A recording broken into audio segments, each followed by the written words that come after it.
ተዋህዶ መሸሸጊያዬ ኦርቶዶክስ መጠለያዬ ሰላምሽ ከፍ ይበልልኝ እናቴ ሁሌም ኖሪልኝ ሰላምሽ ከፍ ይበልልኝ እናቴ ሁሌም። በስመ አብ ወወልድ ወመንፈስ ቅዱስ አሐዱ አምላክ አሜን።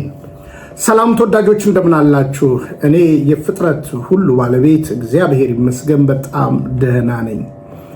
እንኳን ለልደታ ማርያም ወራዊ ክብረ በዓል አደረሰን አደረሳችሁ። ተወዳጆች እንዴት ናችሁ? እኔ በጣም ደህና ነኝ ከምሕረቱ የተነሳ። ምናልባት ሰሞኑን ላይቭ ላይ መግባት አልቻልኩም፣ ትላንትናም ከትላንት በስቲያም ይሁንና እገባለሁ። ምናልባት ዛሬም አንዳንድ ጉዳዮች ከተስተካከሉ ጊዜ ጠብቄ እገባለሁ። ይሄ ሶሻል ሚዲያ እንግዲህ በአንድም በሌላ ሰዎች የተለያየ ሞቲቭ ይዘው የተለያዩ ሀሳብ ይዘው ሀሳባቸው ደግሞ ቁብ አልደፋ ሲል ተቃዋሚ ሆነው ደግሞ አንዳንድ ጊዜ ያልጠበቃችኋቸው ሰዎች እናንተን ለመንዳት የሚጠቀሙበት ሆኖ ሲገኝ አንዳንድ ጊዜ ቆም ብላችሁ ራሳችሁን ማየት አለባችሁ ብዬ አስባለሁ። እና ሰሞኑን በጣም በትዝብት ውስጥ የገባሁባቸው ነገሮች አሉ፣ በመገረም ውስጥ የገባሁባቸው ነገሮች አሉ። አንዱ በቤቱ ውስጥ፣ አንዱ ደግሞ ከቤቱ ውጭ፣ እንደገና ደግሞ ከውጭ መጣን ለምንል ለእያንዳንዳችን አንዳንድ ነገሮችን ጠንከር አድርጌ ለመናገር እፈልጋለሁ። እንግዲህ የመጀመሪያው ነገር ከምስራች ልጀምር። እንግዲህ እኔ በጣም ነው እግዚአብሔርን እያመሰገንኩ ያለሁት። እስኪ አንድ የምስራች ላሰማችሁና ከዛ በኋላ ወደሚቀጥለው መርሃ ግብር ገባለሁ ማለት ነው። ጤና ይስጥልኝ። እኔ ተክለ ሃይማኖት እባላለሁ። እኔ የኢትዮጵያ ኦርቶዶክስ ቤተክርስቲያን ምዕመን ነኝ። እኔና ባለቤቴ ከ2 ዓመት በፊት የኢትዮጵያ ኦርቶዶክስ ቤተክርስቲያን መሄድ ጀመርን። እኔ ካቶሊክና የግሪስ ቤተክርስቲያኖች ሁሉንም ሄጄ ከዛም የኢትዮጵያ ኦርቶዶክስ ቤተክርስቲያን መጣው። ስለዚህ እኔ የኢትዮጵያን ኦርቶዶክስ ቤተክርስቲያን ደንቆኝና ቅድስና የሞላባት እንደሆነች አረጋገጥኩኝ። እኔ የኢትዮጵያ ኦርቶዶክስ እምነት ተከታይ ከሆንኩኝ በኋላ በተለይ በየሳምንቱ ሮብና አርብ የበለጠ ለአምላካችን የሚደረገው ጸሎት ተመለከትኩኝ። ከጎኔ ካሉ ምዕመናን ጋርም አብሬ ጸሎት መካፈል ቻልኩ። በተለይ ከባለቤቴ ጋር በየቀኑ ጸሎት በማድረግ ወደ አምላካችን ሀገር ወይም መንግስተ ሰማያትን ለመውረስ ደግሞ ለሌሎች ሰዎች የምናደርገውን ጸሎት ልቤን ይሞላዋል፣ በጣም ያስደስተኛል። እኔ የኢትዮጵያ ኦርቶዶክስ ቤተክርስቲያን በኮሪያ ብዙ እንዲኖር እመኛለሁ። የኢትዮጵያውያንም በዝተው በዚህ ኮሪያ አብረን ብናስቀድስ በጣም ደስ ይለኛል። በተጨማሪም ይህን ቅድስት የሆነች የኢትዮጵያን ቤተክርስቲያን ሌሎች ኮሪያዎች አውቀው እንዲመጡ የኢትዮጵያ ኦርቶዶክስ ቤተክርስቲያን የኮሪያ ምዕመኖች እንዲበዙ እመኛለሁ። ጤና ይስጥልኝ። የእኔ ኮሪያ ስም ጆን ዩ ጆንግ ሲሆን በክርስትና ስሜ መስቀል ክብራ እባላለሁ። እኔ ከባለቤቴ ጋር ከ2 ዓመት በፊት መጥቼ እዚህ ኮሪያ ባለችው የኢትዮጵያ ኦርቶዶክስ ቤተክርስቲያን ክርስትና ተነስቼ የጌታችንን በረከት አግኝቻለሁ። መጀመሪያ ላይ ለመልመድ ከብዶኝ ነበረ። አባታችንና ሌሎች አገልጋይና አማኞች በፍቅር ስለተቀበሉኝ አሁን በደንብ እየለመድኩኝ ነው እና እዚህ ኢትዮጵያ ቤተክርስቲያን በሚደረገው ጾምና ጸሎት እኔ እስከምችለው ድረስ የተሳተፍኩኝ ነው። እኔ እዚህ የኢትዮጵያ ቤተክርስቲያን ውስጥ ሳለሁ የእግዚአብሔር ሀገር የመጣው ነው የሚመስለኝ። ከሌላ እምነት ቤተክርስቲያናት ይልቅ እዚህ ጸሎቴ በደንብ ይሰማል መሰለኝ። ትንሽ ምኞት ቢኖረኝ አሁን ካለንበት ቤተክርስቲያን ይልቅ ትልቅ ቤተክርስቲያን ተገንብቶልን ብዙ ኢትዮጵያውያን መሰብሰብ ይችሉ ዘንድ ደግሞ ወንጌል በደንብ ተሰብኮ ኮሪያዎች የኢትዮጵያን ኦርቶዶክስ ቤተክርስቲያንን በደንብ አውቀው እንዲሳተፉ እመኛለሁ።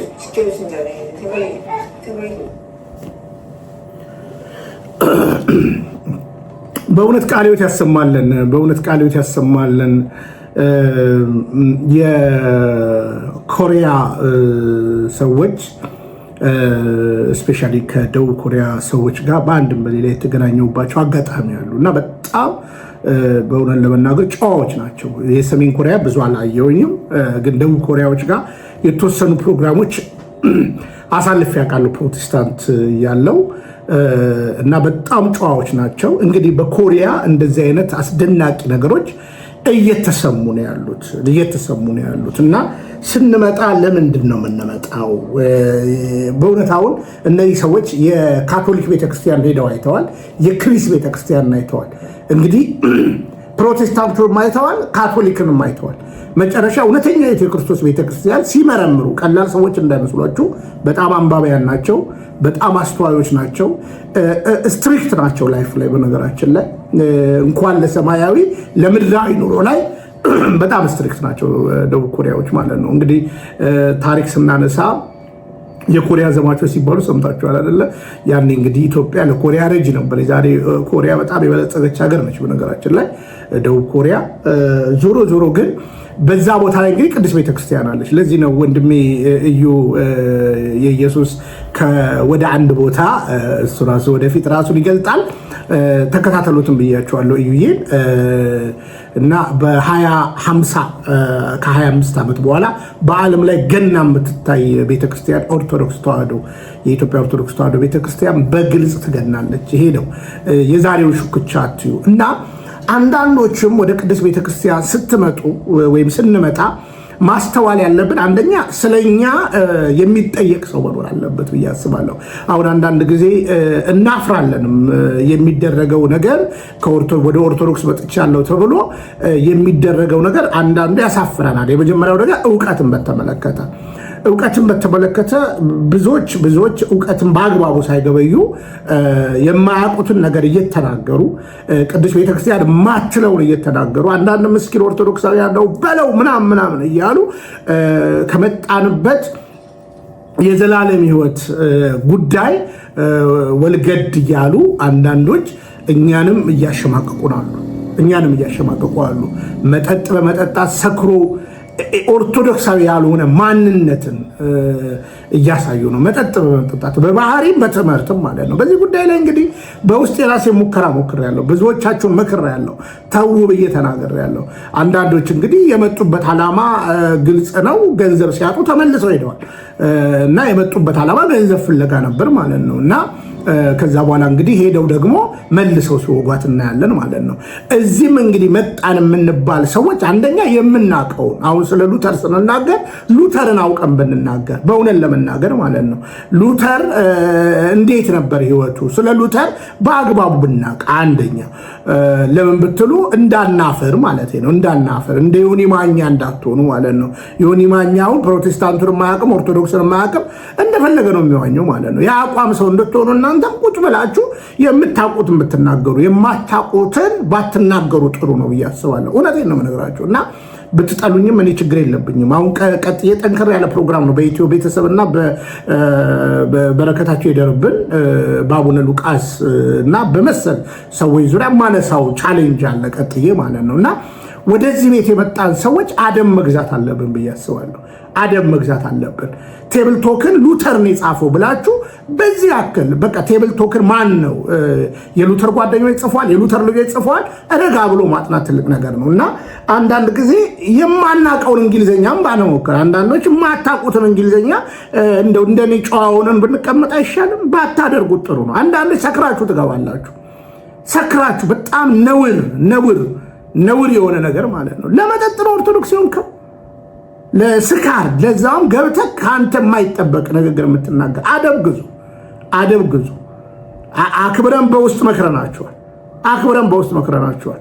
ወደ ሌላ ነገር መውሰድ የለባችሁም። በቃ አደብ ግዙ። አሁን ለምሳሌ አንድ ወንድም ሰሞኑን እመጣለሁ እያለ እያስፈራራ ነው። በቃ እመጣለሁ ወደ ኦርቶዶክስ ምናምን። በዚህ ጠባይ ነብይ ጆሲ መምጣት የለብም። በዚህ ጠባይ መምጣት የለብም። አብረ ስትጨፍር ስትሰክር የነበርከው ስትዘሙት ስትቅም የነበሩ ሰዎችን ለማዋረድ ኦርቶዶክስ መሆን አይጠበቅብህ። ኦርቶዶክስ መሆን አይጠበቅብህ። አይተህ ከሆነ እዛው ፕሮቴስታንት ውስጥ ሆኜ አንተን ጭምር በነውር እየገለጥኩ ነበር አይደለ? እያደረጋችሁ ያላችሁትን ከአንዳንድ ሰዎች ጋር ማለት ነው። ከመጣው በኋላ ግን አላነሷችሁ፣ ትዝም አትሉኝም። ቤተክርስቲያንን ስትነካኩ መልስ እሰጣለሁ።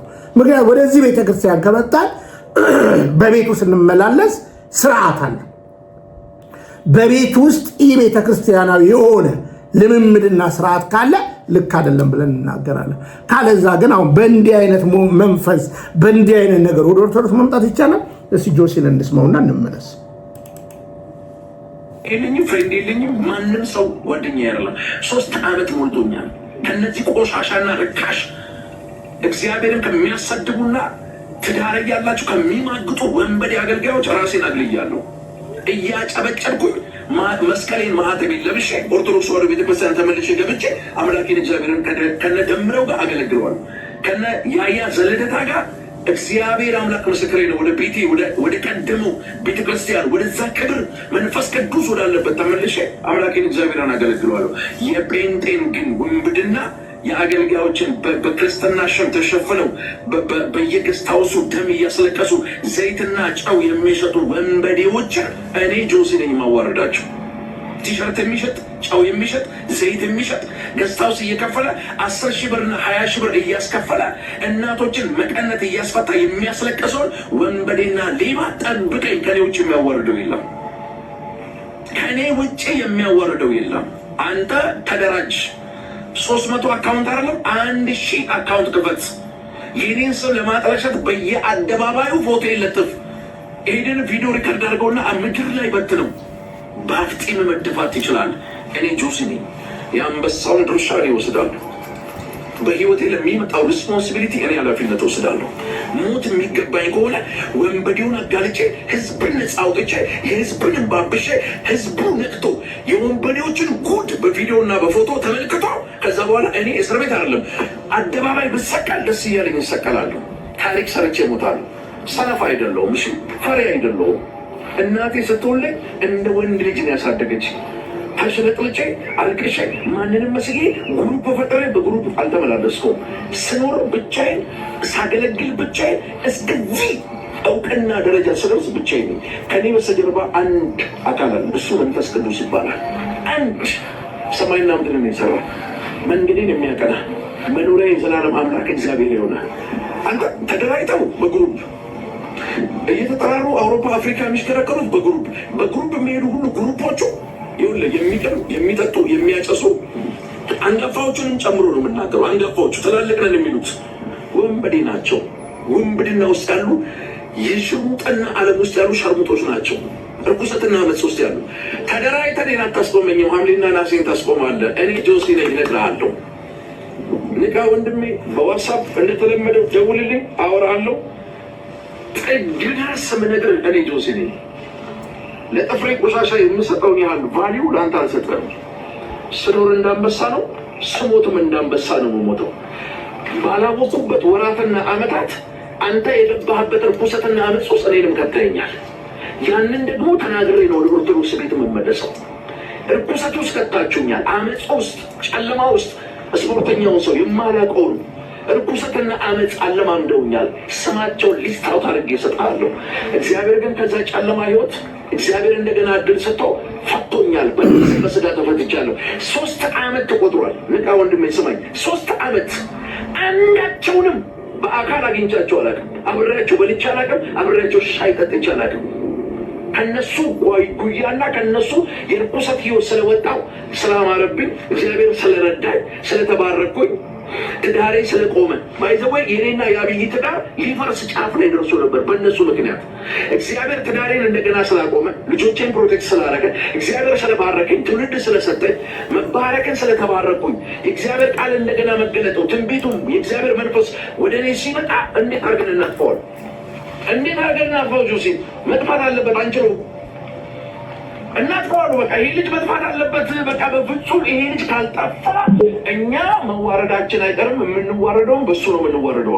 ከአሜሪካ ደወለልኝ ወዳጄ ማለት ነው ጆሲ ከሳውዝ አፍሪካ ፕሮፋይል እየተደረገ ኢትዮጵያ ውስጥ ትላልቅ የሚባሉ አገልጋዮች ፕሮፋይል እያደረጓቸው ይሄ በጣም በጣም በጣም እንግዲህ ጆሲ ከዚህ በፊት እመጣለሁ እያለ የሆነ ነገር ሲያደርግ የሆነ ሲከፋው ይቀጠቅጣል። በነገራችን ላይ ወደ ዘላለማዊ ጎዳና በእንዲህ አይነት ሞቲቭ አይመጣም። ነገራችን ሰው መከተል በቡድን መጓዝ ምናምን እዚህም ልትከፋ ትችላለህ ጆሲ። እዚህም የምትላቸው ሰዎች ሊያጋጥሙ ይችላሉ። አንዱን ልንገር ግን በዚህ አክል የልብ ብሪት ኦርቶዶክስ መሆን የሚቻል አይመስለኝም። በነገራችን ላይ አንዱን ልንገራቸው። እኔ ሶሻል ሚዲያ ላይ ሳልወጣችን 6-7 ዓመት ወደ ኦርቶዶክስ መመለስ ደስታዬን አልችልም። በቃ አርፌ መኖር አንዳንዴ ወተናል ብለን ነው እየተናገርን ያለ ነው። ግን አሁን በዚህ እብሪት አሁን እዚህ መጥቶ ሰላም የሚሰጠን ይመስላችኋል? ሊያዋርድ ነው የሚመጣው ማለት ነው። በምን አብሮ የነበረበትን ነገር ማለት ነው። ከዛ በተረፈ እኔም ጋር መንፈስ ቅዱስ አለ ምናምን እያለ እና እንደው አደራችሁን የምትመለሱ ሰዎች በጨከረ ነገር ልንገራችሁ። ገብታችኋት እቺ ቤተክርስቲያን ገብታችሁ ተረድታችኋት እንድትመጡ አደራላችሁ። የጨፈራ ቤት አይደለችም። የዳንኪራ ቤት አይደለችም። የስካር ቤት አይደለችም። የአዋቂ ነኝ ባዮች ቤት አይደለችም። እውነተኛ የክርስቶስ ቤተክርስቲያን ኦርቶዶክስ ተዋህዶን እወቋት። ምናልባት አንዳንድ ጊዜ ሶሻል ሚዲያ ላይ ያሉ ሰዎችን እያያችሁ ኦርቶዶክስ እንደዛ የምትመስላችሁ ሰዎች አላችሁ። ይህም በፍጹም ትትና ነው የምነግራችሁ። አሁን ጆሲ ሊሳደብ ነው የሚመጣው። ጆሲ የሆነ ነገር ለማድረግ ነው የሚመጣው። ኦርቶዶክስ ጋር ሊያገለግል ነው የሚመጣው። አታገለግልም። ምዕመን ነው የምትሆነው። አታገለግልም። አሁን እሱ ነው አንዱ ችግር እሱ ነው። አሁን ጆሲ ቁጭ ብሎ ሰንበት ትምህርት ቤት ይማራል። እኛ እንደምንማረው ይማራል ጆሲ። ቁጭ ብሎ ከአንዳንድ አባቶች እግር ላይ እንዳለፉት ዘመናት ቁጭ ብሎ መምህር እየጋበዘ ይማራል? አይማርም። ወዲያውኑ ላስተምር የሚለው ወዲያውኑ ትንቢት ልናገር የሚለው አንዳንዶች እንደሚያደርጉት። አሁን አይቻለሁ አንድ ቪዲዮ አዝኛለሁ። እኔ ኦርቶዶክስ ተዋህዶ የሆንኩት ሉተርን ልሳደብ አይደለም፣ ፕሮቴስታንቶችን ልሳደብ አይደለም። እውነተኛይቱን የክርስቶስ ቤተክርስቲያን ኦርቶዶክስ ተዋህዶን በማሳየት ፕሮቴስታንታዊ ትምህርት ደግሞ መጽሐፍ ቅዱሳዊ መሆኑን ለማሳየት ነው። አንዳንድ ጊዜ ለዛውም በኃይለ ቃል ለተናገርናቸው ነገሮች አልፈን ስንበስል እናፍራለን። ለምን? በፍቅር የምንማረክበት ስለሚበዛ ማለት ነው። ልንገራችሁ፣ ፕሮቴስታንቲዝም ትምህርት የለውም ብዬ ነው ሁል ቀን የምናገረው። የኢትዮጵያ ፕሮቴስታንቶች ትምህርት ላይ አይደለም ትኩረት የነበረው። ፈረንጆቹም ሲመጡ እርዳታውን ነው፣ ተቀባዩም እርዳታውን ነው፣ ሰጪውም እርዳታውን ነው እንጂ ምንድነው እምነት የሚል አሁን ነው ገና እያዩ ያሉት። ይሄን ሆነ ልንገራችሁ። ለምሳሌ አንድ ነገር ላሳያችሁና ወደሚቀጥለው መርሃ ግብር ልግባ። እንግዲህ ለኦርቶዶክስ ተዋህዶ ቤተክርስቲያን ቅርብ የምትባለው ቅርብም አይደለችም፣ ባይደው ቅርብ ተብሎ እንዲሁ የሚታሰበው ከፕሮቴስታንቱ ልዩ የሚያደርጋት ሉተራናውያን ነች። የሉተር እንግዲህ ቤተክርስቲያን ሉተራናውያን የሚባሉ እነ መካነ ኢየሱስ ራሱን የቻለ የታሪክ ችግር አለ። ግን አሁን ለምሳሌ የንስሐ አባት የክርስትና አባትና የክርስትና እናት አለ ብለው ያምናሉ። እኔም መካነ ኢየሱስ ክርስትና አንስቼ አውቃለሁ። ወንድ ልጅ ሲሆን ለወንድ ልጅ፣ ሴት ልጅ ሲሆን ለሴት ክርስትና እናትና ክርስትና አባት አለ በመካነ ኢየሱስ ቤተክርስቲያን። እኔም የዘማሪ በረከት መርዕድ ልጅ ክርስትና አንስቻለሁ አለ። ዛሬ ቲክቶክ ላይ አይደለም እንትን የሚለው ግን ፕራክቲካሊ ምንድነው አንድ የሚያደርገን ምንድነው የሚለየን? በቃ ሉተር ኦርቶዶክስ አይደለም በአጭር አማርኛ። ከመጀመሪያዎቹ አባቶች የወሰዱት ነገር አለ ካቶሊካዊ ባክግራውንድ። ከዛ በኋላ ተበጣሶ 47,000 ደርሷል። ይሄንን በፍቅር ነው ማሳየት ያለብን። ይሄንን በሐሳብ ልዕልና ነው ማጎልበት ያለብን፣ መናገር ያለብን። ስለዚህ ትውልድ መንቃት አለብህ ማለት ነው። ትውልድ ልትገነዘብ ይገባል ማለት ነው።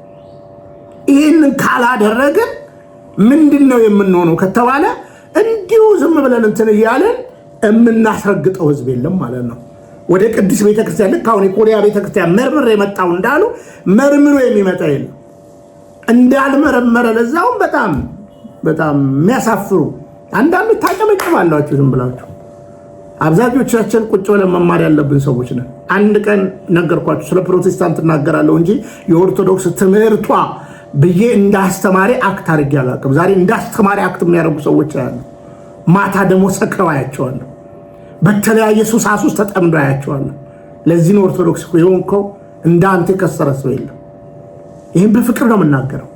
ይህም እንድታስተውሉ ነው የምናገረው።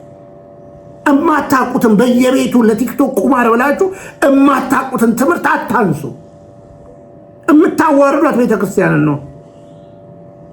የቤተክርስቲያን ስራ ሁሉ በአግባብና በስርዓት ይሁን ነው ቤተክርስቲያን የምትለው። ልክ እንደ አንደኛ ቆሮንቶስ ምዕራፍ 14 እና ብታስተውሉ ጥሩ ነው። ስለዚህ ጆሲ በዚህ መንፈስ አትምጣ፣ በዚህ ነገር አትምጣ፣ ሲከፋ ምናምን አትምጣ። እንደገና የሆነ ቀራቀንቦ ስታገኝ የምትሄድባት ኦርቶዶክስ የለችም። ኦርቶዶክስ ተዋሕዶን የተከተልነው እውነተኛይቱ የክርስቶስ ቤተክርስቲያን ስለሆነች ነው። ከሆነች ደግሞ ኑር በመቅደሷ። የላንቲክ አይደለችም ኦርቶዶክስነት፣ የወሬ ብቻ አይደለችም። በቃልና በተግባር አይደለ የተጻፈው፣ በቃልና በተግባር የምንኖርባት ነው። አጨብጫቢዎችም ተጠንቀቁ እና ይሄ ጽኑ አቋሜ ነው። አንዳንድ ሰዎች እንድታስተውሉ ነው። ልትመጡ ያሰባችሁ ሰዎች በመጀመሪያ ደረጃ ወደዚህ ቅድስት ቤተክርስቲያን ስትመጡ የመጀመሪያ ነገር መምህር ይኑራችሁ፣ ንስሐ አባት ይኑራችሁ። በቄደር ወደ ቅድስት ቤተክርስቲያን ልጅነታችሁን ስታስመልሱ ቢያንስ የኔ የምትሏቸው ሰዎች ይኑራችሁ። ነገ ስታጠፉ የሚኮንኗችሁ፣ ልክ አይደለም ብለው የሚቆጧችሁ። አሁን እናንተ ማንን ሰማላችሁ? የሆኑ ያፈነገጡ ቢዝነስማኖችን ነው አንዳንዶቻችሁ ተከትላችሁ የመጣችሁት። እውነታው ይሄ ነው። ወደድክም ጠላህም በዚህ ጉዳይ ላይ ጠንክረን ነው የምንሰራው። አንመቻመችም። ስንት ትውልድ እየጠበቀን እዚህ መተህ እማታውቀውን እየቀባጠርክ አንገት አታስደፋ። ቤተክርስቲያን እንደዚህ ስላይደለች ማለት ነው። እውነታው ይሄ ነው። እንግዲህ ቀጥዬ ሁለት ሀሳቦች ናቸው ቀጥለው ያሉኝ። ጠንከር ያለ ነገር ነው አሁን የምናገረው። ሰሞኑን እንግዲህ በአላፋት ዝማሬ ዙሪያ የአላፋት ዝማሬን ለምን ተቃወማችሁ የሚል ጽኑ ተቃውሞ ነበረኝ። የአላፋት ዝማሬን ለምን ተቃወማችሁ የሚል ይሄንን ደግሞ የተቃወምኩት እንደምታውቁት ስለ አርሲ ዝም አንልም የምንልበት ጠንካራ ጩኸት ነበረ እና ከግብፅ ስመለስ በዚህ ጉዳይ ላይ ልብ የሚሰብር ነገር ሰማሁ ማለት ነው። እነ ቀሲስ ቴዎድሮስ እነ ዲያቆን ፋሲካው እነ ቀሲስ ሳሙኤል አላፋት ዝማሬን ለመምታት ስለ አርሲ ማንሳት የለብንም። በፍጹም በቃ እንደ እኛ የተሰበሰብነው ስለ አርሲ የምንጮህ አላፋት ዝማሬን መምቻ አይደለም ብለናል። አሁንም ሰምቼዋለሁ። ኢትዮ ቤተሰብ ላይ የተደረገው ነገር በፍጹም እንደዚህ አይነት ነገርን ለማውለብለብ አይደለም እኛ የተፈጠርነው። ከዘመዴም ጋር የምንጣላው በዚህ ነው በነገራችን ላይ እንጂ የግል ጸበን ወሮን አይደለም። ግን አንዱ ልንገራችሁ እንደ አንድ ኦርቶዶክሳዊ ማለት ነው ስንቃወም በምክንያት ስንደግፍ በምክንያት መሆን አለበት። ለምሳሌ ጥቁር ልበሱ ብላችኋል እናንተ። ጥቁር መለበስ አለበት በአላፋት ዝማሬ ብላችሁ ፕሮፓጋንዳ ስትነፉ ነበረ። እንደ አንድ ንጹህ ወንድም ነው የምነግራችሁ። እናንተ ለምን አለበሳችሁም ጥቁር? ለምን እናንተ ጥቁር አለበሳችሁ? ለብሳችኋል? ለምን ያለበሳችሁ? ሲመልሱልን አያችሁ። ልበሱ እያላችሁ እናንተ አድርጉ እያላችሁ ማታደርጉ ናችሁ። እኔ አንዱ ነገራችሁ። እኔ አቡነ ሉቃስን በጣም አከብራቸዋለሁ፣ በጣም ወዳቸዋለሁ። ግን ለምንድን ነው ወደ አህጉረ ስብከታቸው የማይሄዱ ብዬ ጽኑ ሙግት አለኝ። ጽኑ ሙግት አለ። ከዚህ በፊት ታውቃላችሁ፣ ሆምለሱ ጋር ሄደው ታቦት ሰርቆ ደብር የከፈተ አንድ መነኩሴ ህገወጥ መነኩሴ ጋር ሄደው የማያገባቸው አህጉረ ስብከት ላይ ገብተው ፕሮፓጋንዳ ነው የሚናገሩት። አቡነ ሉቃስ ለምንድን ነው ወደ አህጉረ ስብከታቸው የማይሄዱት? ወደ ባታቸው ለምንድን ነው የማይገቡት? ይህ ቻሌንጅ ማድረግ አለብን። በነገራችን ላይ ትላንትናና አቡነ ሳውሮስን ስንቃወም ነበረው። ለአቡነ ሉቃስ ሲሆን ዝም ምን? ለምንድነው ወደ ባህታቸው የማይመለሱት? ለምንድነው ወደ አህጉረ ስብከታቸው የማይመለሱት? እስካሁን በአህጉረ ስብከታቸው ላይ ሰው አልተመደበም። ተመድበው ከሆነ ይቅርታ ጠይቃለሁ። ለምንድነው ቤተክርስቲያን ስርዓት ውስጥ የማይቀመጡት? እሺ እኛ ጥቁር ልበሱ ብለው ሲናገሩ ነበረ ስለ ኢትዮጵያ አይደለ? እነሱ ለምንድነው ነጭ የለበሱት? እያንዳንዳቸው የሚናገሩትን በየተርታ አሳያቸዋለሁ። አልዋሽም።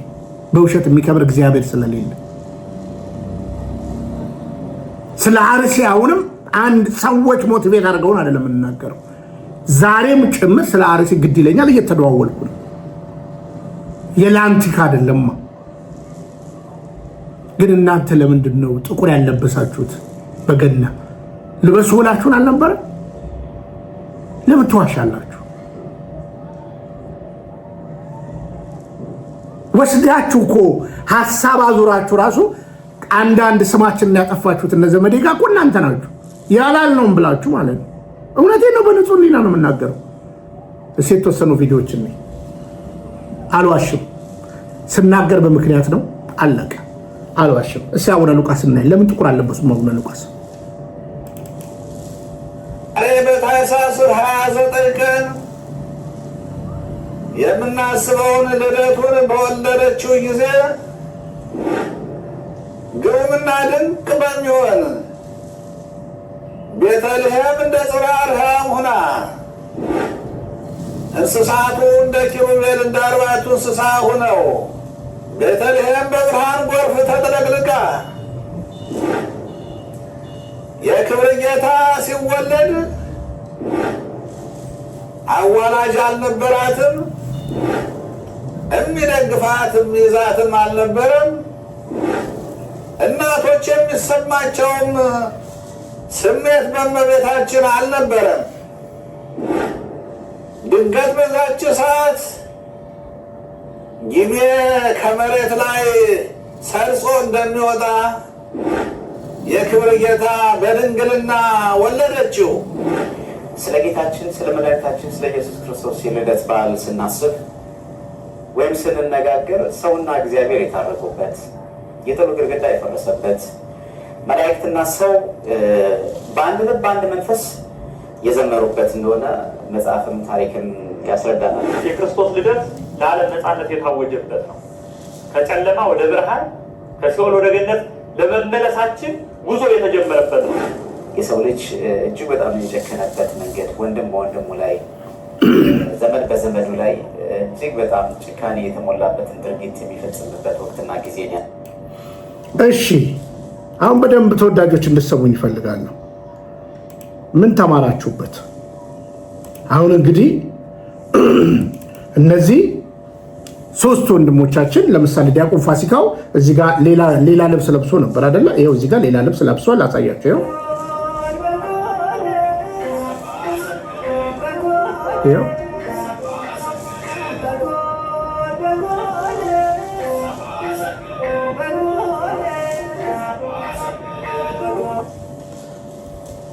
ዱላ ድንጋይ መወራወር የለብንም። እማትኖረውን ኑሩት ብለህ አትምከር። እማታደርገውን አድርጉት ብለህ አትምከር። የማታምንበትን እመኑ ብለህ አትምከር። ከልብ ወዳችኋለሁ፣ ከልብ አከብራችኋለሁ። በሀሳብ ልዕልና ግን ካመናችሁ በደመ ነፍስ እንጂ በመረዳት አይደለም የምትሄዱት። ነገርኳችሁ። አቡነ ሉቃስ ለምን ደብራቸው አህጉረ ስብከታቸው ለምን አይገቡም? ከባታቸው ለምን አይገቡም? ሕክምና አውስትራሊያም አለ። አሁን አቡነ ሳውሪዎስ ጥቁር ለበሱ ነጭ ለበሱ ሆነ የመናገር ሞራል የለም። አቡነ ሉቃስም ነጭ ነው የለበሱት። በመሰረቱ ነጭ ነው መልበስ ያለባቸው ትልቅ ሚስጥር ስለሆነ ማለት ነው። ዘመድኩንም ነጭ ነው የለበሰው በነገራችን ላይ የበዓሉ ዕለት ሌሎቹም ነጭ ነው የለበሱት። ላሳያችሁ፣ ጠንከር አድርጌ እመጣለሁ። አይዟችሁ፣ ብቸኝነት ያከብራል። ይሄ ወንድሞችን ለማሳቀቅ አይደለም፣ ግን እንደው አንዳንድ ጅሎች የምትወቅጡን እንደፈለጋችሁ በተናገሩ አሁን እነሱ ጋር እንድትሄዱ ነው። እናንተን እንግዲህ መስቀል አደባባይ ጥቁር ለብሳ እንዲህ ስትሉ ስታወሩ ነበር አይደለ? እነሱ ራሳቸው ለምንድን ነው ያደረጉት? እሺ እንምጣ። ቀሲስ ቴዎድሮስ በስመ አብ ወወልድ ወመንፈስ ቅዱስ አሐዱ አምላክ አሜን። ዛሬ በዳዊት ከተማ መድኃኒት እርሱም ክርስቶስ ጌታ የሆነ ተወልዶላችኋል።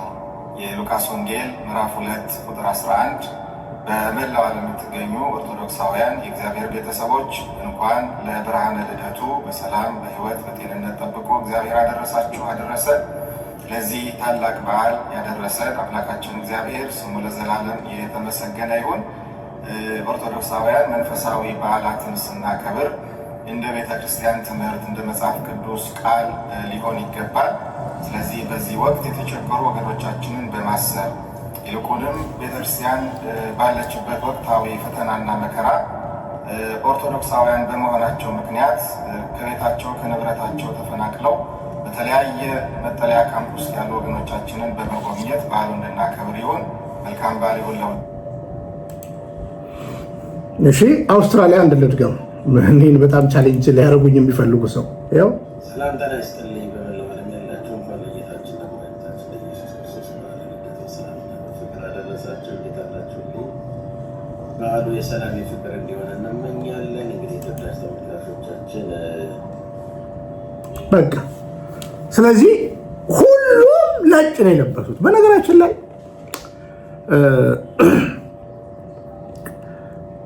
ቡራካቸው ይድረሰኝ አቡነ ሉቃስ እኔም እንደ አንድ ኦርቶዶክሳዊ የምወዳቸው አባቴ ናቸው። ግን እኔ ዝም ብዬ በግሪስ አይደለም። ለምሳሌ ድሮ ሰርቻለሁ። ስሜታቸው ያኔ ለምሳሌ ኢትዮጵያ ያሉ የተናገሩት ቪዲዮ ነበረ፣ ግን አሜሪካ ሲገቡ ነው የተለቀቀው ቪዲዮ። ሁለተኛው ነው የተናገሩት አሜሪካ ነው። እናመጣዋለን ከፈለክ ሰነዱን ማለት ነው። ኢትዮጵያ ያሉ ተናገሩ እንጂ ኢትዮጵያ ያሉ አልተለቀቀም ያን ቪዲዮ። አሜሪካ እንደገቡ ነው የተለቀቀው ያ ቪዲዮ። እውነት እንነጋገር ከተባለ ከዛ በኋላ ግን አልተመለሱም። ተፈርዶባቸዋል 6 ዓመት። ትክክል ነው ትክክል አይደለም የተፈረደባቸው። ግን ጠንከር አድርገኝ ካልከኝ አቡነ ሉቃስን እንደ አንድ ሂሮ በቤተክርስቲያን ላይ መመዝገብ በጣም ለኔ ከባድ ነው። ቤተክርስቲያን ግደል ምናምን የሚል ነገር የለም። ያኔም ስሜታቸውን ብዬ እኔ የተናገርኩት ያኔ የኢትዮጵያ ገዳማውያን አስተዳዳሪ ስለነበሩ በገዳም የሞቱባቸው ህዝቦች ልጆቻቸው ስላሉ ዲቴል አላጠናውም። ለዛው የገዳም የኢትዮጵያ ኦርቶዶክስ ተዋሕዶ ቤተክርስቲያን የገዳም አስተዳዳሪ ስለነበሩ ሀሳብ እኮ ነው መዛት ዛሬ ማታ ሀሳብ ጠፍቶባቸው አይደል? የጠፋችሁ ሰሞኑን ሀሳብ እየሰጧቸው ነው። አቡነ ሉቃስ ላይ ተነሳባቸው ልትሉኝ እንደሆነ አውቃለሁ። ስለዚህ እዚያኔ ያ ስሜት ስላላቸው ነው። ከዛ በተረፈ ግደል ምናምን ማለት የለባቸውም ብዬ ተናግሬያለሁ። አለ አመጣላለሁ ዩቲዩቤን ከፈለግ የዛሬ ዓመት ከምናምን 2 ዓመት አመጣላለሁ የሰራሁበትን ማለት ነው። ቪዲዮ ግን የተሰራው ኢትዮጵያ አንድ ተናግሯል፣ አሜሪካ አንድ ተናግሯል። አሜሪካን ያኛውን የተናገሩት ኢትዮጵያ የተናገሩት ማለት ሁለቱም ቪዲዮ አለ ሚዲያ ላይ። ግን አሁን ለምን ስርዓተ ቤተክርስቲያን ለምን አይከበረው? የእሳቸው አህጉረ ስብከት ላይ ማን ነው ያለው? ለምን ወደ አህጉረ ስብከታቸው ለምን አይሄዱ? ለምን ነጭ ለበሳችሁ? ለምን ጥቁር አልለበሳችሁም? ሁላችሁ አያችሁ፣ ተሰብስባችሁ ነው። እኔ ምንም ችግር የለብኝም። እቺም ቤተክርስቲያን የተከተልኩት ዘላለሜን አስቤ ነው። እናንተን አይቼ አይደለም። እናንተም ባይኖሩ በነገራችን ኦርቶዶክስ አልሆንም። አንዳንዶቻችሁ ለቢዝነስ ነው የተቀመጣችሁት። አሁን ይሄ በቃ ሚሞሪው ሩቅማ ያስብና ማያስብ አሁን ዛሬ ነጭ ማድረጋችሁን ራሱ ረስቶታል። አንዳንዱ ሼር ያደርግላችኋል፣ ዲዩት ያደርጋል። የአላፋ ዝማሬ ጥቁር ልበሱ እያላችሁ እናንተ ግን ነጭ ለብሳችኋል። አታደናግሩ ህዝቡን። ወንድሞች ስለ ሀገራችን መጮህ ካለብን በጋራ እንጮዋለን። ከዛ በተረፈ እናንተም ሚዲያ ለውጭያኖች አይደለ? እናንተ ጓደኞቻችሁ አይደለም? ለውጭያኖች ይከተሏችኋል እኮ ሶሻል ሚዲያችሁ ያዩዋችሁ አይደለ እንዴ? እናንተም ሚዲያ አይደለ እንዴ? ወይ እነዚህ ውሸታቸው ነው ልክ የሆነ ነጭ ለብሰው ምናምን አይሏችሁም እንዴ? ልክ ለአላፋ ዝማሬ እንትን እንደሚል አሁን አላፋ ዝማሬ ላይ ባይ ዘ ዌይ አሁን ሰሞኑን አላፋ ዝማሬ እንግዲህ የጃንደረባው ሚዲያ መግለጫዎች እየሰጠ ነው ስለ ቅዳሴ። በጣም ወሳኝ ሀሳብ ነው ያነሱት። መማር አለብን። እኛ ጋር አርብ ዕለት ትምህርት አልነበረም? የቅዳሴ ትምህርት ጉድ እኮ ነው የፈላው በፕሮቴስታንቱ ዘንዳ። ጉድ እኮ ነው የፈላው። ብዙዎች ነው የተማሩበት። አሁንም ቅዳሴውን እናሰለጥናለን አሉ። እንሰው እንጂ ዶግማ ነዋ፣ ትምህርት ነዋ፣ አምልኮ ነዋ የኛ ቅዳሴ። አሁን ቅዳሴ ደግሞ ሊያበላሹ ምናምን ትላላችሁ። ቅዳሴዋን ደግሞ ዝም አልተበላሸም። ያሬድ በሰማይ ቅዱስ ያሬድ በሰማይ በጣም ነው ደስ ያለው። ልንገራችሁ አምላካችን እግዚአብሔር ሲከብር ትልቅ ደስታ ነው። አሜሪካ ሀገር ካላችሁ ጀግና ከሆናችሁ መጋቢት ላይ አሁን የሚመጣ ቤኒን የሚባል ሰው አለ። በአሜሪካ በተለያዩ ቦታዎች አጭበርባሪነቱ የተጋለጠ ጀግና ከሆናችሁ እሱ ላይ ስሩ። ልክ እንደኛ እንደጀመር ነው። ከዛ በተረፈ እዚህ ውስጥ ለውስጥ መገፋፋቱ አይጠቅመንም። ከፈለጋችሁ ግቡና ጃንደረባው ጋር ግቡና አብራችሁ ስሩ። ለአንዳንዶች ስትደውልኝ እንደነገርኳችሁ መስተካከል ያለበትን ነገር ግቡና እንዲህ አብሮ ገብቶ ማለት በውጭ ሆኖ ግን መናገር እኮ ቀላል እኮ ነው። መቀጣቀጥ እኮ ቀላል ነው። በነገራችን ላይ ተምብሌን ላይ ልዩ ስም አመጥቶት የሚጮ ነገር አስቀምጦ እንትን መቆመቅ እኮ ቀላል ነገር ነው። አለቀ። አፋችሁ እንጂ ልባችሁ አይቃወምም። ይሄው ረስታችሁት ከሆነ አላውቅም። ራሳችሁ ነጭ ለብሳችኋል እኮ አልኳችሁ። እውነታው ይሄ ነው። አታደናግሩት ይሄን ህዝብ፣ ግራ አትከፋፍሉት ይሄን ህዝብ። የሚጠቅም ነገር ካለ አለቀ። ችግር አለ ነገርኳችሁ። የብልጽግና ወንጌልና የብልጽግናን ፓርቲ ቢኒያም ሽታዬ ለዘላለም አይደግፍም። ለዘላለም አንዱን ድሃ አንዱን ባለጠጋ የሚያደርግ አስተሳሰብን ለዘላለም አይደግፍም። ከብልጽግና ጋር ደግሞ ያጣላይ በግልጽ አማርኛ ቤተክርስቲያን ነቻታ። በቃ የቤተክርስቲያን ጉዳይ ነው ግድ ብሎ ከዛ ያሳብልልና በቃ መቼም አልኳችሁ። ግን ቤተክርስቲያን መብቷን ስታስከብር አብሮ እንደመቆም እንትናችንን ሊያበላሹት ነው። በነገራችን ላይ ያ ቦታ እኮ የቤተክርስቲያን ቦታ ነው።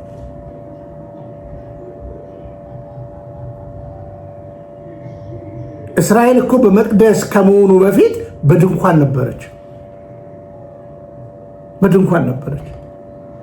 በዛ ቦታ ላይ መንፈሳዊ ነገር ሲደረግ እናንተ አብራችሁ ልትቆሙ ነበር የሚገባው። ግን ትቃወማላችሁ። ለምን? ለሚዲያ ፍጆታ ነው የምትፈልጉት። እናዝናለን።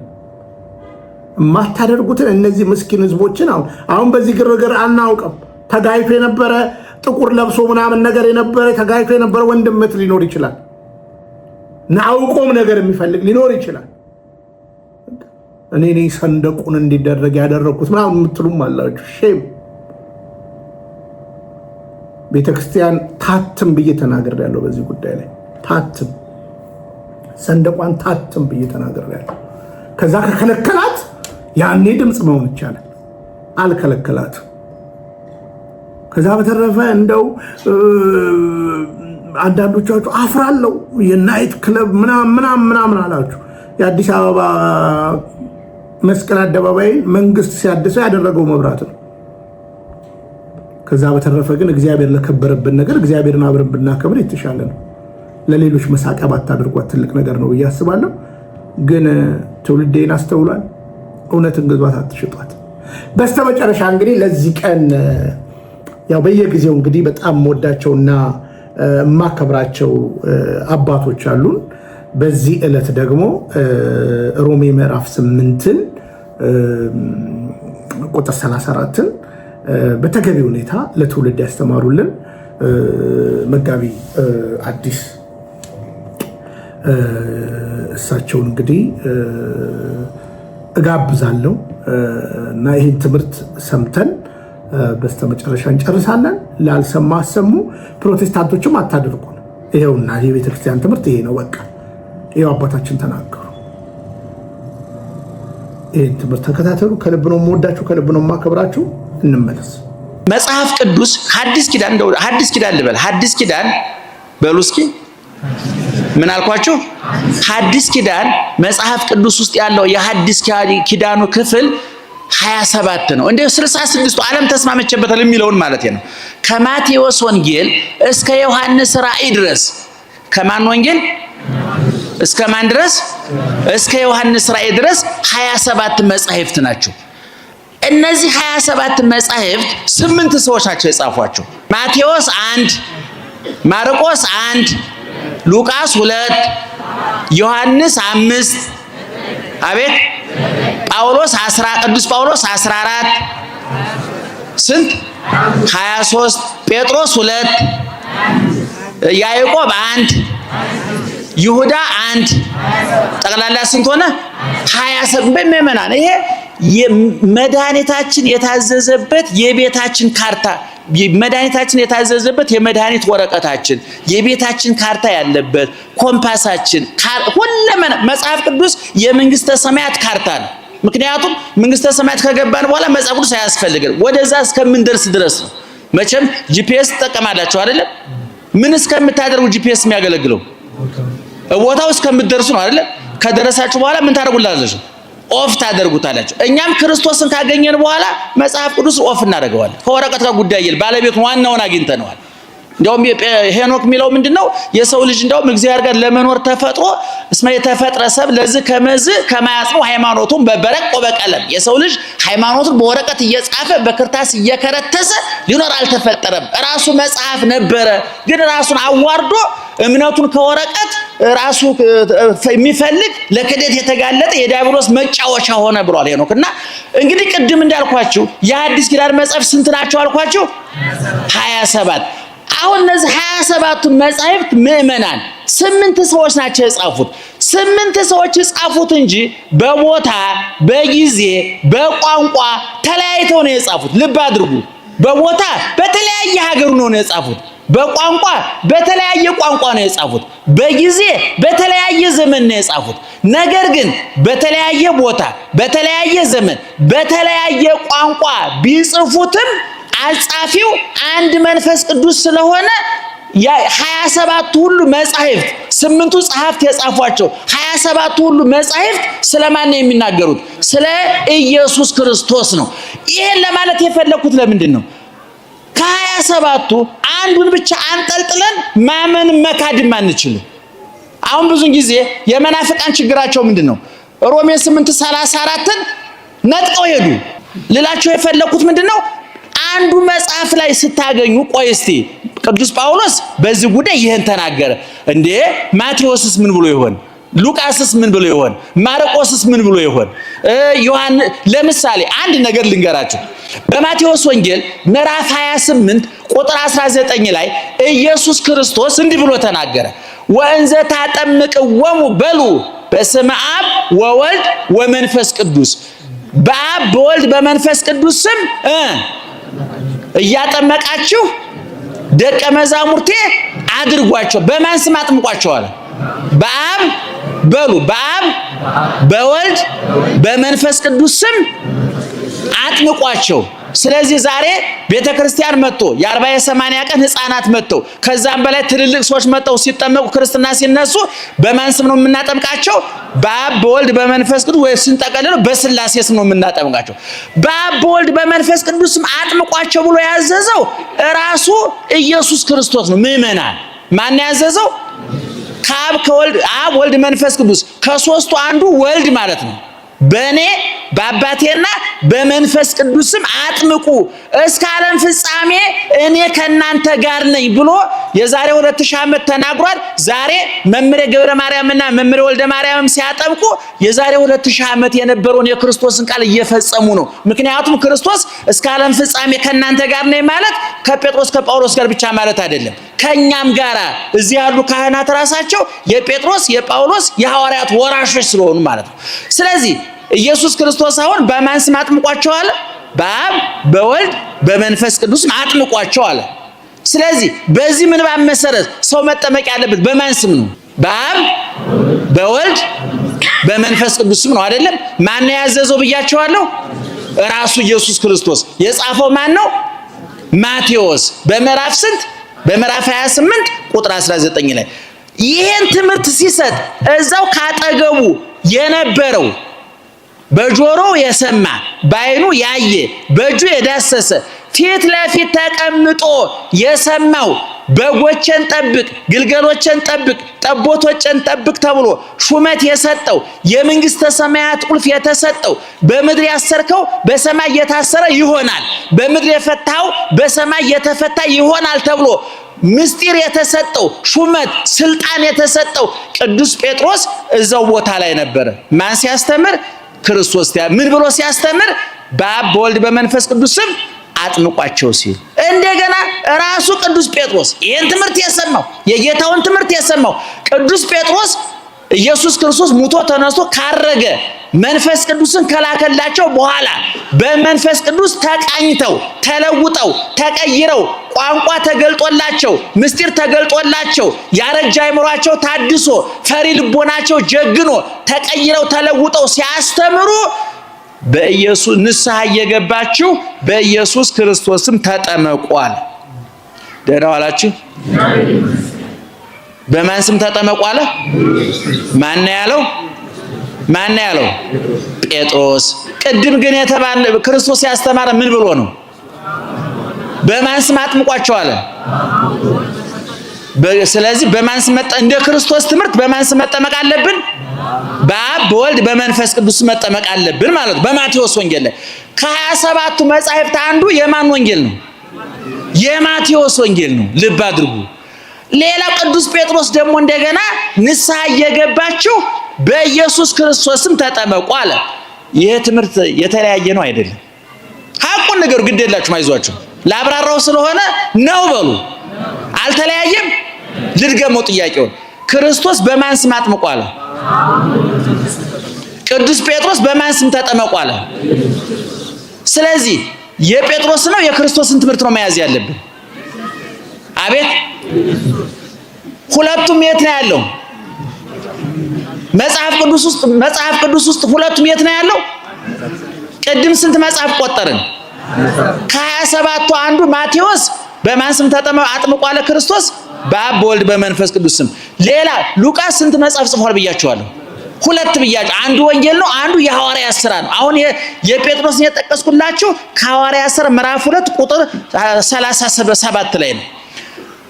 አሁን ይሄ እርቅ የሚባል አለ። ምእመናን ሰው ሲጣላ የሚያስታርቅ ሰው አለ አይደል? ዛሬ እንኳን የሚያስታርቅ የለም፣ ታውቁታላችሁ። ላስታርቅ ሄዶ ሰውየው እንኳን መጥፎ ነው ግን አብራችሁ ብትኖር እኮ ጥሩ ነው አላሉ ሽማግሌ። ከሰውየው ቂም አለው አሉ። ባልና ሚስት ሊያስታርቅ ሄዶ እኮ ነው። ሰውየው አውሬ ነው፣ እንዴት እሱ ጋር እንደኖርሽ አላውቅም፣ ግን አብራችሁ ኑሩ። አሁን የሰው የሰዓት ለኩሶ አንድ ዶ ነው የመጣው። የዛሬ ሽማግሌ አስታርቅ ብል ነገር አጣሞ ይመጣል ይላሉ አባቶቻችን። መጻሕፍትም እንደ ሰው ይጣላሉ እያልኳቸው ነው እኔ። ልክ አበበና ከበደ ተጣልተው በቦክስ ጥርስ እንደሚራገፉት ሁሉ መጻሕፍት ደግሞ እርስ በርሳቸው ይደባደባሉ። አስታራቂያቸው ማን ነው ሲባል ሊቃውንት ናቸው፣ መምህራን ናቸው። እየሰማችሁ ነው? መምህራን ናቸው። መጻሕፍት አስታራቂ ሽማግሌዎቻቸው ሊቃውንት ናቸው።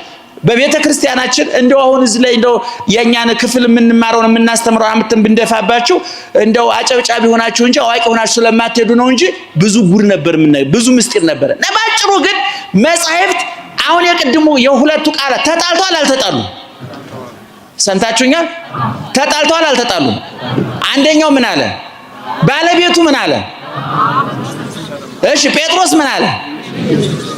ስለዚህ አሁን ሁለቱም ውሸት ነው እንዳንል ሁለቱም የት ነው ያለው? መጽሐፍ ቅዱስ ከዮሐንስ ከኦሪት ዘፍጥረት እስከ ዮሐንስ ራእይ ድረስ እውነት ነው ሐሰት? ልክ ነው አይደለም? የማን ቃል ነው? የእግዚአብሔር ቃል። ስህተት አለበት? ውሸት አለበት? አንዱን ጥለን አንዱን አንጠልጥለን አንዱን ሰርዘን አንዱን ደልዘን መሄድ እንችላለን? አንችልም። ስለዚህ ያለው አማራጭ ምንድነው? ሁለቱን የተጣሉ የሚመስሉ ቃላት ምን ማድረግ ነው? ማስታረቅ ነው። ክርስቶስ ለሐዋርያት ሲያስተምር የሞትኩኝ የተሰቀልኩኝ እኔ ነኝ፣ በእኔ ብቻ ስም አጥምቁ አላለም። አባቴ ያለ የባህሪ አባቴ፣ እኔ ያለው መንፈስ ቅዱስ አለ። ስለዚህ ማንም ሰው መንግስተ ሰማያት የሚገባው ልጅነት የሚያገኘው በማን ስም ሲጠመቅ ነው? በአብ በወልድ በመንፈስ ቅዱስም ሲጠመቅ። ታዲያ ደቀ መዝሙሩ፣ ባሪያው፣ ታዛዡ፣ ተላላኪው ቅዱስ ጴጥሮስ እዛው ቁጭ ብሎ ሰምቶ ተምሮ ትምህርቱን ማፍረሱ ነው ወይ ቢባል አይደለም። ልብ አድርጉ። አሁን ከአብ ከወልድ ከመንፈስ ቅዱስ ሰው የሆነው ማን ነው? ሰው የሆነው ማን ነው? ስጋዬን የበላ ደሜን የጠጣ የዘላለም ሕይወት አለው ያለን አብ ነው መንፈስ ቅዱስ? ንገሩኝ። አብ ነው ወልድ?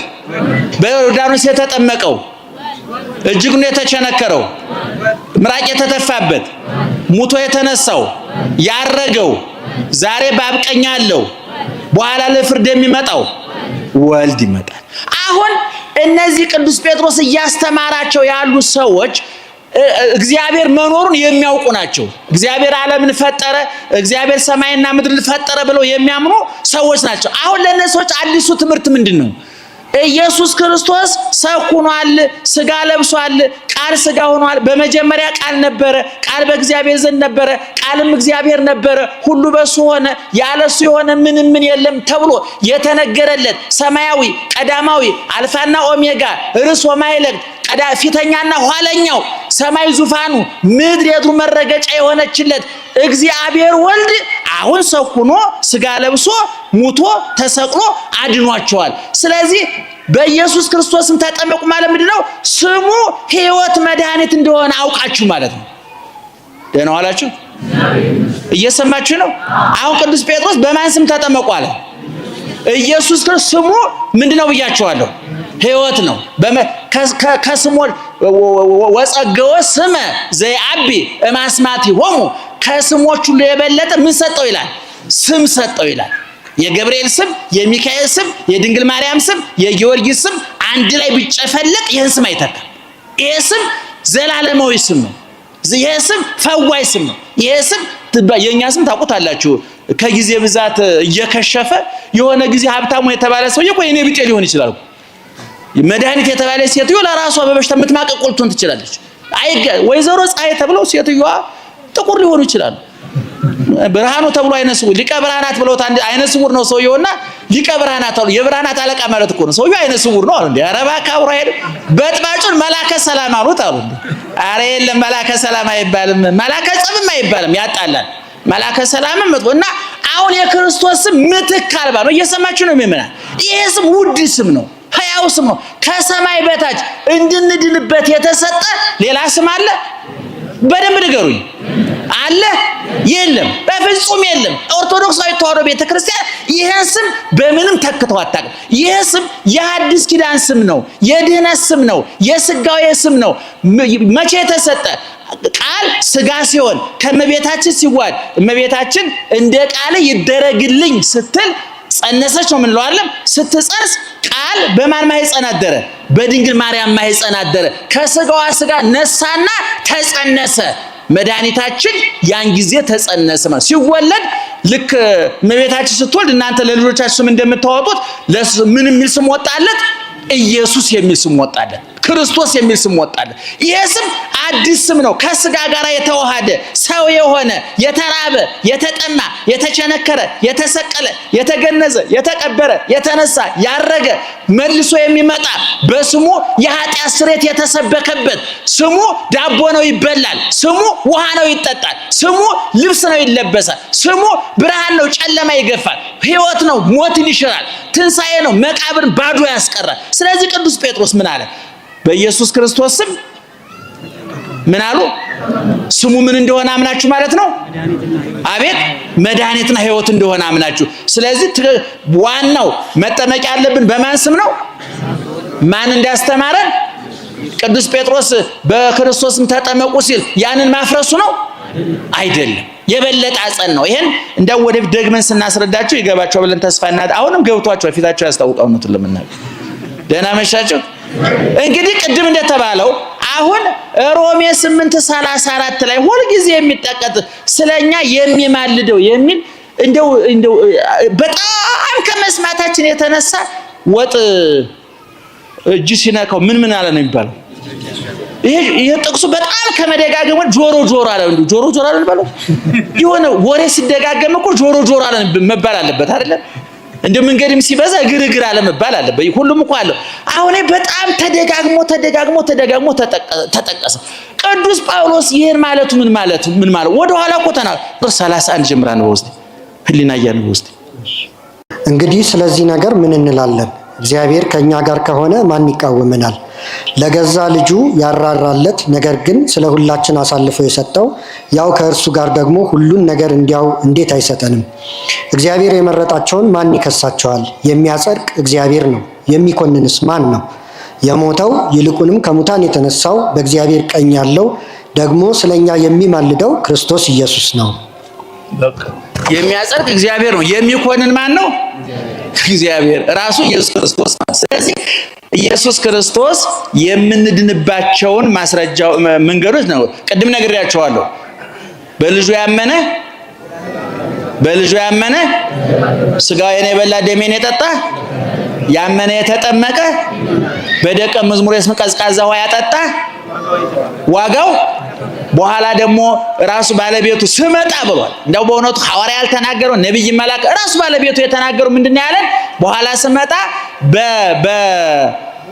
በዙፋን ተቀምጬ ይላል ባለቤቱ ከመይፈልጥ ኖላዊ አባጋ ማጣሊ በጎቹን ከፍየሎቹ ለይቶ ፍየሎች ከበጎቹ ለይቶ በየቦታቸው እንደሚያደርጋቸው እረኛው እኔም ጻርቃንን በቀኜ ኃጣንን በግራዬ አቆማቸዋለሁ ይልና ጻርቃንን እናንተ የአባቴ ቡሩካን ወደ ዘላለም ሕይወት ግቡ ይላቸው። ምን ስላደረጉ?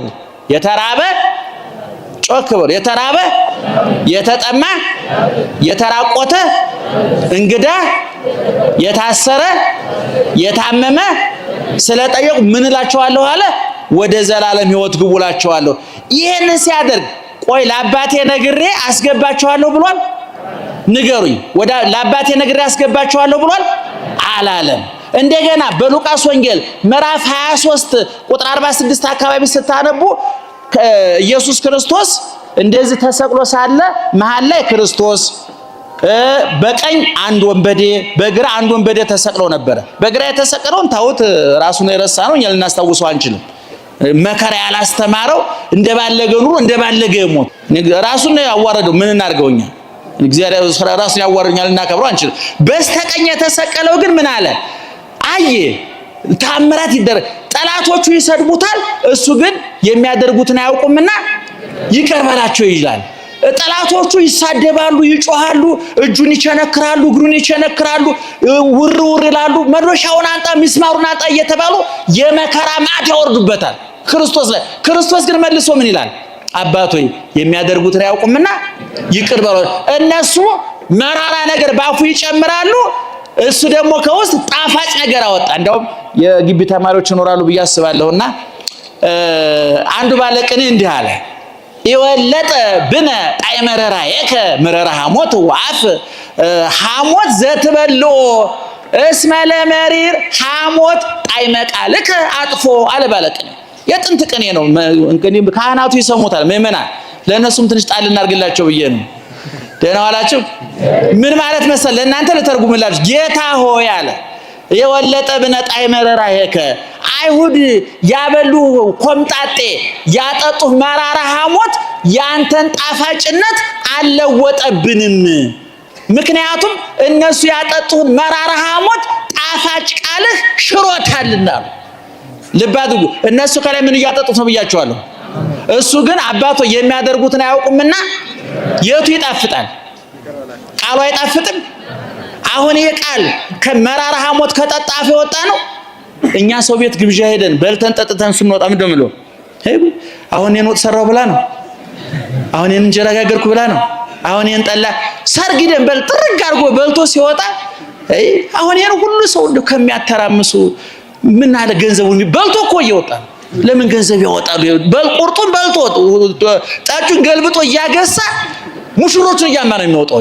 እንኳን ኮምጣጤ ጠጥተን ጠጅ ጠጥተን እኮ ምስጋና የለንም እኛ ክፉዎች ነን። ባለቤቱ ግን ሐሞት ኮምጣጤ እየጋቱት እሱ ምን አለ?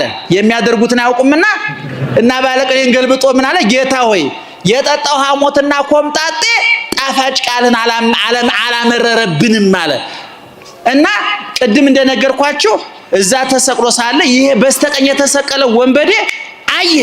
የሚያየው ነገር የተገላቢጦሽ ነው። እነሱ ሁለቱ የተሰቀሉት አቅም አንሷቸው ነው። ማምለጥ ስላልቻሉ ነው። እጅግራቸውን ተጠፍረው ህዝቡን አንገሽግሸው ክርስቶስ በ3 ዓመቱ ወደ ግብጽ ሲሰደድ እነሱ ሌቦች ነበሩ። ይገርማቸዋል። ከ33 ዓመት ሊሞት ሲመጣም እነሱ ሌቦች ናቸው። እድሜያቸውን የጨረሱ በግፍ ነው። ሴት በመድፈር ገንዘብ በመዝረፍ ሰው በመግደል ቤት በማቃጠል ህብረተሰቡን ያንገሸገሹ ሌቦች ናቸው። እና ይሄ በስተቀኝ የተሰቀለው ምን አለ? በጣም የሚገርም ወንበዴ ነው እውነቱን ለመናገር። እና እባክህ በመንግስት ስትመጣ ምን አለ? ኤራቅሊስ እሱ እዚህ ቁጭ ብሎ እውነት ጎኑ የተሰቀለውን ንጉስ የሚያሰኝ ነው ወይ ክርስቶስ? ራቆቱን ተሰቅሎ እጅግሩ ተቸንክሮ ምራቅ እየተጠፋበት ሐሞት ኮምጣጤ እየጠጣ የሸዋት ተደፍቶበት ክርስቶስ የንጉስነት ምልክት አለው የለውም? አይን ሲበራ ግን እዚህ አንተ ስቁል ዲበጸ መስቀል ዋንተ ንቡር ዲበ ኪሩቤል አይኑ ጎኑ የተሰቀለውን ሳይሆን ሰማይ ያለውን ክርስቶስ አየ። ሐዋርያት አላስተማሩኝም፣ ነቢያትን አልሰማሁም። አላ ፀሐይ ቀጸበተኒ ፀሐይ ሲጨልም አየ፣ ተአምራቱን አየ።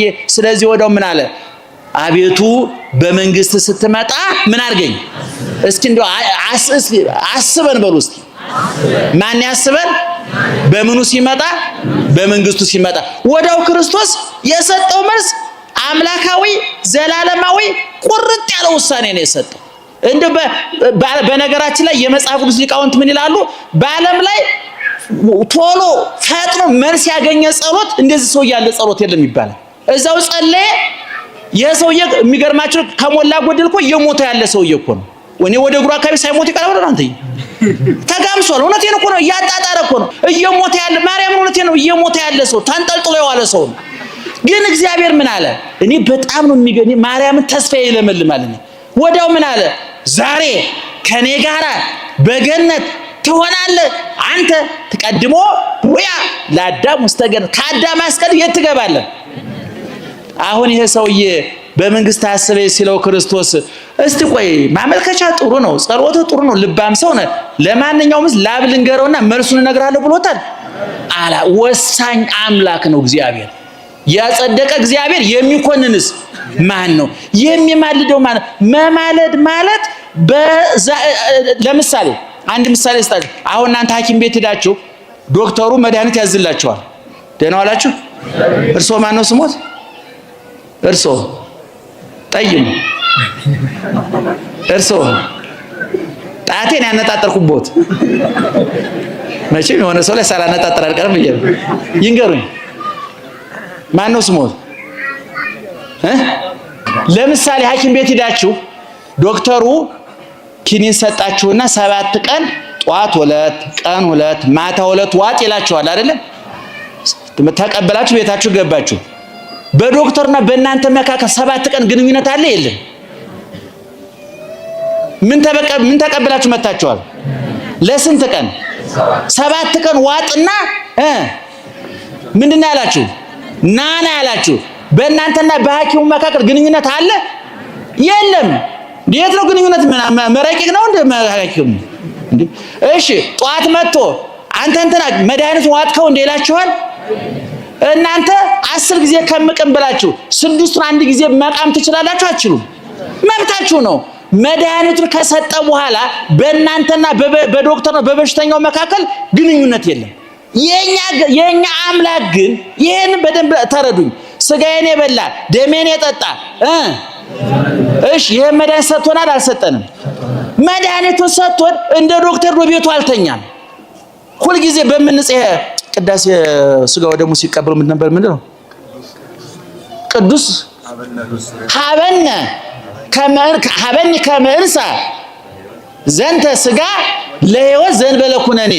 ይህን ስጋ ያለ ፍርድ ይህን ደም እቀበል ዘንድ መቀበሉ ስጠኝ ነው። ስጋውና መቀበሉ ስጠኝ ነው። ምን መቀበሉ ነው የሚሰጥ? ስጋውንማ ሰጥቶናል። አንድ ጊዜ ደፍሬ የበላህ ዘንድ ደፍሬ የጠጣህ ዘንድ ምክንያቴን ትቼ በኃጢአት ማመካኘቴን ስትቼ ንስሐ ገብቼ ደፍሬ ስጋህን እንዲበላ ደምህን እንዲጠጣ መድኃኒቱን እንዲውጥ አድርገኝ ብለን እንጸልያለን። ክርስቶስ ስጋውን ሰጥቶን ደሙን ሰጥቶን ያመነ የተጠመቀ ይድናል ብሎን አንድ ጊዜ አዝዣቸዋለሁ። እንደ ዶክተሩ ቤቱ ሄዶ የሚተኛ አምላክ አይደለም። ዛሬም በሰማይ ሆኖ ይቆጣጠረናል። ከኛ ጋር ነው። ሁል ጊዜ ዘወትር ከኛ ይማልዳል ማለት ዘወትር ከእናንተ ጋር ነው ማለት እየሰማችሁ ነው። እኔም በማርያም ስሙ አሁን ክርስቶስ ተነስቷል፣ ሙቷል፣ ተቀብሯል፣ ተነስቷል፣ አርጓል። በማን ቀኝ ነው ያለው? በአብ ቀኝ ነው ያለው። አሁን ግን ዛሬኛ ስጋውን ስንበላ ደሙን ስንጠጣ ንስሐ ስንገባ አምነን ተጠምቀን ስንድን ከኛ ጋር አለ የለም? አሁን እዛ አለ የለም? ባጭሩ አለ የለም? ስለዚህ መድኃኒቱን ብቻ ሰጥቶ ቤቱ ተኝቷል አልተ የሐኪሞች ጠባይ ነው። ምናልባት አንተ ዶክተሩ ላንተ መድኃኒት ሰጥቶ የሆነ ቦታ እኮ ሰክሮ ሊሆን ይችላል ወይም ራሱ ታሞ እየማቀቀለ ምን ታውቃለህ አንተ? ምንም መረጃ የለንም። ይሄኛው መድኃኒት ግን ከዶክተሩ ጋራ ግንኙነት ብቻ ሰው ተዋህደነዋል። ስጋዬን የበላ ይላል። እንደውም እዛው ላይ ስጋዬን የበላ ደሜን የጠጣ እኔ ከሱ ጋራ ሆናለሁ እሱም ከኔ ጋራ ምን ይሆናል? ይዋሃዳል ነው የሚለው። ስለዚህ ዘወትር ከእናንተ ጋር ነው ጧት ማታ ማለት ነው። ቃልዮት ያሰማልን አባታችን፣ ቃልዮት ያሰማልን። እንግዲህ ኦርቶዶክስ ተዋህዶ እች ናት። ስለዚህ በሚቀጥለው እመጣለሁ። ፕሮቴስታንቶች እየታየ ያለው በፕሮቴስታንቱ ዘንድ አስደናቂ ለውጦች አሰሳ አደርግላችኋለሁ። ዓለም አቀፋዊ ዳሰሳ ተመልሼ እመጣለሁ። ከተመቻችሁ ላይክ እያደረጋችሁ ውጡ። የሰው ጠላት የለኝም። እነ ቀሲስ ሳሙኤልን በጣም ነው የማከብራቸው የምወዳቸው። ግን አቋም ይኖራችሁ፣ ስትቃወሙ ምክንያታዊ ሆኑ። ሌሎቻችሁም እነ ዘመዴ ጣለቀ ጀግና ከሆናችሁ ግቡና ስሩ። ያለበለዚያ ግን ውጭ ሆኖ የቤተ ክርስቲያንን ነገር ሁሌ ከሳሽ ሆኖ ዘመን አይፈጅ መልእክቴ ነው። ከልብ ነው የምወዳችሁ፣ ከልብ ነው የማከብራችሁ። ብንያም ሽታዬ ነኝ፣ ፍቅረ ኢየሱስ ከስደት ሀገሩ ኡጋንዳ ካምፓላ። ማንም ቢናገር እንደ እግዚአብሔር ቃል ይናገር። የማልደራደርባቸው 2 ነገሮች ኦርቶዶክስ ተዋህዶነቴ እንዲሁም ኢትዮጵያዊነቴ። ሰላም። ተዋህዶ መሸሸጊያዬ፣ ኦርቶዶክስ መጠለያዬ፣ ሰላምሽ ከፍ ይበልልኝ እናቴ ሁሌም ኖሪልኝ። ሰላምሽ ከፍ ይበልልኝ